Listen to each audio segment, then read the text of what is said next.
Assalamualaikum warahmatullahi wabarakatuh. Waalaikumsalam warahmatullahi wabarakatuh. Alhamdulillahirabbil alamin wassalatu wassalamu ala asrofil anbiya'i wal mursalin sayyidina wa maulana Muhammadin wa ala alihi washabihi ajmain. Alhamdulillah kita bertemu di acara dialog interaktif di Surau Sumedang. Kami dari Tarekat Naqsabandiyah Holidiyah.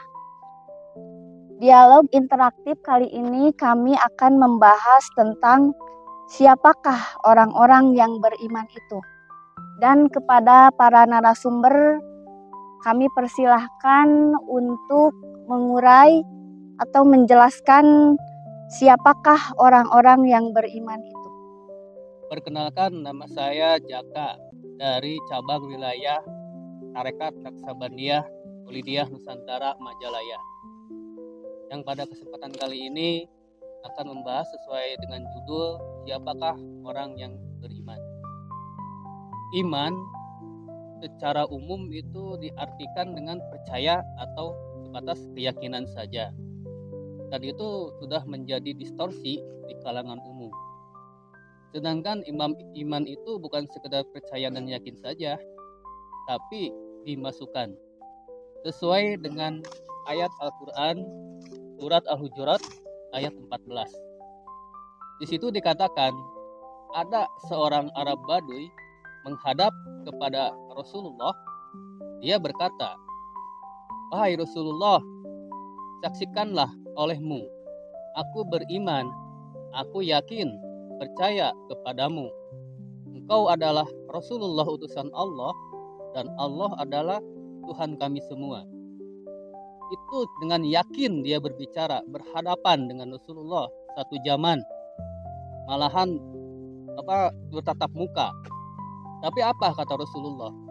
Rasulullah berkata, belum, kau belum beriman, kau hanya baru sebatas berserah diri, iman belum masuk ke dalam dadamu.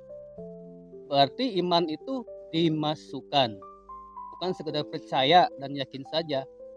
Itu sudah jadi dogma dari dulu sampai sekarang, dan kepercayaan itu harus dibuktikan. Nah, mungkin itu saja yang dapat saya sampaikan pada pembukaan kali ini. Mungkin lebih jelasnya bisa disampaikan oleh saudara saya yang sebelah. Assalamualaikum warahmatullahi wabarakatuh. Waalaikumsalam warahmatullahi wabarakatuh. Assalamualaikum warahmatullahi wabarakatuh. Waalaikumsalam warahmatullahi wabarakatuh. Terima kasih moderator atas kesempatan yang diberikan kepada saya. Mungkin begini ya,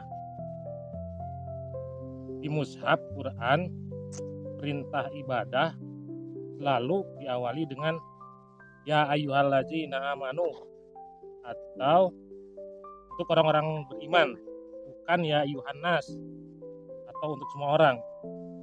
Nah, apa itu iman?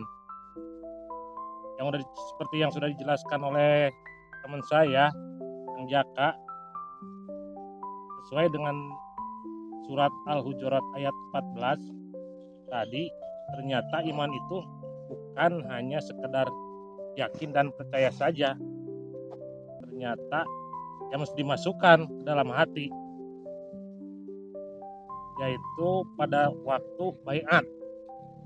Sesuai dengan hadis Nabi, siapa yang mati dalam keadaan tanpa baiat di lehernya, maka matinya mati jahiliyah. Itu kan jelas. Nah, siapa yang membaiatnya?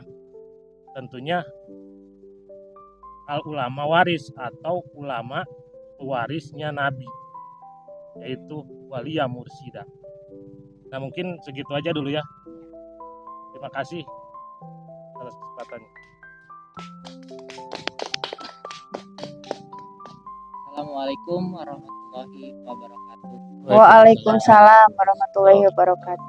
Saya akan menambahkan, jadi sebelum dibaiat kita tidak akan mati tidak akan mengerti apa itu iman dan kitab, dan hal ini di dalam Al-Quran karena iman dan kitab itu kodim berupa nur, tak mungkin diujungkan akal karena tak berupa huruf. Jadi orang yang beriman itu adalah orang yang sudah ditanamkan iman dan nur dimasukkan ke dalam hatinya. Mungkin itu cukup tambahan dari saya, kurang lebihnya maaf. Saya kembalikan kepada moderator. Ya. Terima kasih kepada semua narasumber yang telah mengurai atau menjelaskan tema yang pertama, yaitu siapa orang-orang yang beriman. Sekarang sesi tanya jawab, siapa yang mau bertanya silahkan. Bismillahirrahmanirrahim. Assalamualaikum warahmatullahi wabarakatuh. Waalaikumsalam warahmatullahi wabarakatuh. Terima kasih atas kesempatannya untuk berinteraksi dengan dialog ini. Ada satu hal yang ingin saya tanyakan. Mungkin segala sesuatu itu harus ada tandanya, cirinya gitu, dari apa yang barusan disampaikan tentang iman. Nah, ini saya ingin menanyakan bagaimana itu rasanya sebelum iman dimasukkan dan setelah iman dimasukkan. Monggo. Assalamualaikum warahmatullahi wabarakatuh.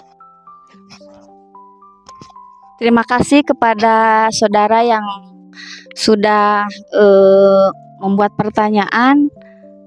Silahkan kepada narasumber yang ingin menjelaskan tentang pertanyaan yang tadi dipertanyakan. Baik, terima kasih atas pertanyaannya dari Pak Okiw ya. Tadi kalau nggak salah pertanyaannya apa ciri rasanya yang sebelum di beat, tandanya yang belum di beat sama yang sudah di beat. Menurut pengalaman saya di tarekat ini, itu kalau rasa sudah tidak ada lagi rasa, karena yang diaktifkan itu bukan rasa, tapi kesadaran di atas akal. Itulah ruh. Nah, dulu juga saya pernah mengalami beat, tapi bukan seperti beat yang sekarang ini. Cuman dikasih amalan-amalan, mengikuti apa yang diperintahkan sama mursyid. Dan dulu saya pernah menjalankannya. Nah, yang terjadi pada saat itu emang ada perjalanan ruhani, tapi sebatas hayalita, fenomena, cuman kias-kiasan saja. Jadi nggak ada real nyatanya. Itu masih di alam bawah sadar. Nah, ketika saya masuk tarekat ini, tarekat yang benar-benar waris ini, baru yang namanya fenomena-fenomena itu sudah nggak ada. Jadi nyata senyata-nyatanya kalau kita berbicara tentang kubur atau barzah, itu kita ada di dimensi itu. Walaupun tetap di ruang vakum yang sama di dunia ini. Malah kan kata guru besar kita, sebetulnya dunia dan akhirat itu ada di ruang vakum yang sama. Yang membedakan hanya dimensinya saja. Nah, seperti sabda Nabi, ketika kau mati, kau akan ketemu alam yang lebih nyata daripada dunia ini, yaitu akhirat. Nah, kalau kita berpikir secara logis, akal nalar sehat, apakah ada yang lebih nyata daripada dunia? Tidak ada kan? Nah, makanya akhirat dan dunia itu ya di sini-sini juga. Nah, untuk membuktikannya itu ya harus ditanamkan nur iman, nur kitab yang dijelaskan dalam Asra 52. Sebelum ini engkau tidaklah mengerti apa itu iman dan apa itu kitab. Dan keduanya kami jadikan nur iman dan nur kitab. Dan kami tunjuki, kami pilih, dikehendaki di antara hamba-hamba kami. Itu sebelum apa? Sebelum dipeat atau dimasukkan. Nah, mungkin itu saja yang dapat saya sampaikan. Mohon maaf bila ada kesalahan. Assalamualaikum warahmatullahi wabarakatuh. Waalaikumsalam warahmatullahi wabarakatuh. Mungkin ada yang mau menambahkan, silahkan dari Kang Pena. Mungkin sementara waktu kita biasanya agak lala-lolo dulu sedikit gitu. Karena kesadaran kita baru gitu ya. Karena mungkin masih kaget gitu kan, tadinya kesadaran kita kesadaran jasmani, terus karena kita udah punya kesadaran yang lebih tinggi yaitu kesadaran roh, ya lama-lama sih ntar juga biasa lagi karena udah frekuensi dan gelombangnya udah sama gitu. Mungkin gitu aja, terima kasih.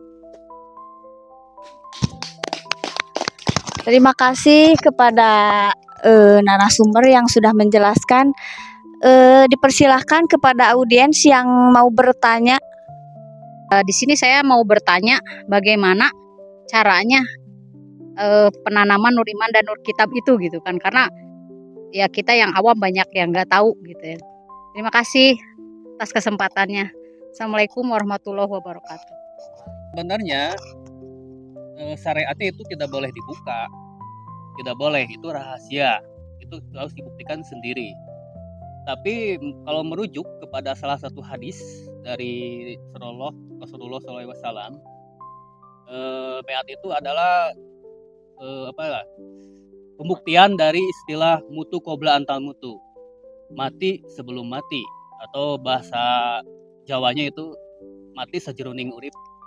Mati secara hakikat, dimatikan secara hakikat. Jadi untuk menembus dimensi di atas alam sadar atau di atas akal, kita itu yang disebut akhirat. Tentu wadahnya bukan jasmani lagi, tapi ruhani. Nah, bagaimana caranya supaya ruhani itu diaktifasi atau dibangkitkan dari kesadaran kubur jasmani kita?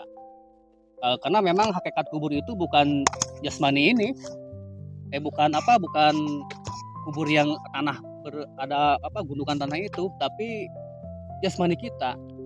Jadi selama ini ruhani kita masih terkubur, tertidur lelap, belum bangkit dari kubur jasmani kita. Nah, mungkin kalau ingin bukti, ya buktikan aja sendiri. Karena di sini di tarekat Naksabandia Hulidiyah ini bukan lagi ilmu teori-teori, tapi praktek. Aku yakin buktikan sendiri. Mungkin itu saja yang saya sampaikan. Terima kasih.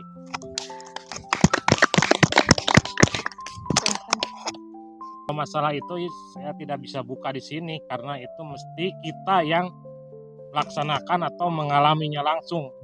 Mungkin saya hanya referensi aja dulu kisah Nabi itu yang dulu pada malam itu dia Muhammad dibelah dadanya, dicuci kolbunya, ditanam Nur Iman dan Nur Kitab oleh malaikat Jibril. Mungkin itu aja informasinya sebagai referensi aja gitu. Terima kasih. Terima kasih kepada narasumber yang telah menjelaskan. Baik, kita tutup dialog kali ini, nantikan dialog selanjutnya. Terima kasih. Wassalamualaikum warahmatullahi wabarakatuh. Waalaikumsalam warahmatullahi wabarakatuh.